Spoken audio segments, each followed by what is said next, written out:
Assalamualaikum warahmatullahi wabarakatuh. Masih bersama channel H2 Content Creator. Pada zaman dahulu, di negeri Baghdad yang megah, hiduplah seorang raja yang sangat cerdas, namun juga sering menguji kecerdikan para rakyatnya. Dan ada satu orang yang selalu menjadi perhatian sang raja. Dialah Abu Nawas. Dengan kepintarannya, Abu Nawas mampu membalikkan keadaan, membuat raja sekalipun sering terperangah oleh jawaban-jawaban yang tak terduga. Kisah kali ini bercerita tentang bagaimana Abu Nawas menjawab sebuah pertanyaan sulit dari sang raja. Sang raja yang penasaran. Di istana yang megah, Raja Harun al-Rasyid sedang duduk di singgasananya. Wajahnya tampak serius, seolah-olah ada sesuatu yang mengganggu pikirannya. Ia berkata pada para menterinya, "Aku ingin menguji lagi kecerdikan Abu Nawas. Apakah benar ia selalu bisa menjawab pertanyaanku dengan tepat?" Pertanyaan sulit. Sang raja memanggil para pengawal. "Panggilkan Abu Nawas kemari." Titahnya. Tak lama kemudian, Abu Nawas masuk dengan langkah tenang. Sang raja tersenyum tipis lalu bertanya, "Abu Nawas, katakan padaku, mana yang lebih penting bagi manusia, akan atau kekayaan?" Abu Nawas berpikir. Abu Nawas terdiam sejenak. Pertanyaan itu terlihat sederhana, tetapi jawabannya bisa berbahaya. Jika ia mengatakan kekayaan, raja bisa saja menganggapnya tamat.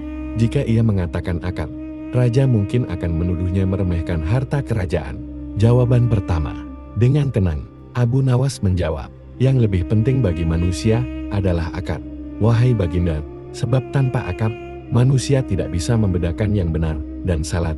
Kekayaan pun akan habis tanpa akal untuk menjaganya." Raja tidak puas. Raja mengangguk, tetapi matanya menyipit, "Hamen. Kalau begitu, mengapa banyak orang mengejar kekayaan, bukan akal? Apakah engkau yakin jawabanmu benar, Abu Nawas?" Para menteri ikut menahan napas. Mereka tahu, raja sedang mencoba menjebak Abu Nawas. Kebijaksanaan Abu Nawas. Abu Nawas tersenyum. Ia lalu berkata, "Baginda, banyak orang yang mengejar kekayaan karena mereka menggunakan akalnya untuk mencari harta. Tetapi harta tidak bisa menciptakan akal, sedangkan akal bisa membawa manusia meraih kekayaan." Ujian kedua. Sang raja semakin tertarik. Ia lalu mengajukan pertanyaan kedua. "Jika akal itu lebih penting, bisakah engkau menunjukkan wujud akal kepadaku sekarang juga?" Pertanyaan ini membuat seluruh istana terdiam. Bagaimana mungkin menunjukkan sesuatu yang tak kasat mata? Jawaban mengagumkan.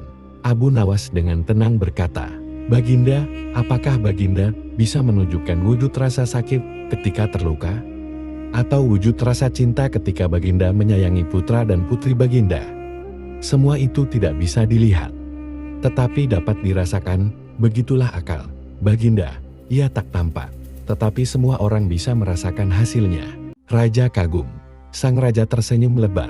Para menteri bertepuk tangan pelan. Jawaban Abu Nawas benar-benar membuat mereka takjub. Bahkan sang raja mengakui kebijaksanaan itu. "Abu Nawas, engkau sekali lagi membuktikan bahwa engkau adalah orang yang cerdas. Jawabanmu benar-benar menaklukkan hatiku." Hikmah yang tinggal. Sejak hari itu, raja semakin menghormati Abu Nawas. Ia menyadari bahwa kekayaan kerajaan sekalipun tak akan berarti tanpa akal yang bijak untuk mengelolanya. Dan rakyat pun semakin mencintai Abu Nawas, si bijak yang selalu menjawab dengan kecerdikan. Begitulah kisah Abu Nawas yang mampu menjawab pertanyaan raja dengan bijak.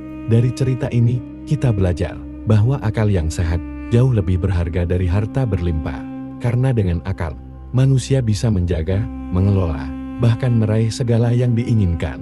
Dan itulah sebabnya Abu Nawas dikenang sepanjang masa.